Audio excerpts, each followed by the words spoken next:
اللہ شہنشاہ ہے، اس کا فیصلہ ابھی تک مجھے بچاتا رہا، وہ اس کا فیصلہ ہو سکتا ہے مجھے اوپر لے جائے۔ آپ نے سب نے میرے سے وعدہ کرنا ہے کہ کسی خوف کے بنا آپ نے ان کے سامنے ان کو معاف نہیں کرنا، ان کے سامنے کھڑے ہونا ہے۔ وہ اس لیے میں آپ کو کہہ رہا ہوں کہ کسی قوم جو غلام ہوتی ہے اس کی کوئی پرواز نہیں ہوتی۔ علامہ اقبال کی ساری شاعری غلام مسلمان جو ہندوستان میں تو ان کو جگانے کی شاعری تھی، کیونکہ وہ جگاتے رہ کے کہتے وہ شاہین بنو، زنجیریں توڑو، اوپر جاؤ۔ اور زنجیر سب سے جو زنجیر ہمیں زمین پہ رکھتی ہے وہ خوف کی زنجیر ہے۔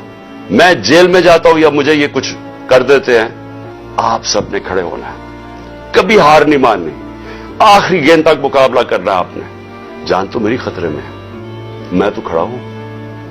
مجھے جہاں پتا تھا جب میں جا رہا تھا اسلام آباد کہ یا مجھے جیل میں ڈالیں گے یا مار دیں گے، میں تو پھر بھی کیا، اللہ پہ یقین ہے مجھے، اگر اس کا فیصلہ ہے تو وہ تو اس نے ویسے لے لینا ہے۔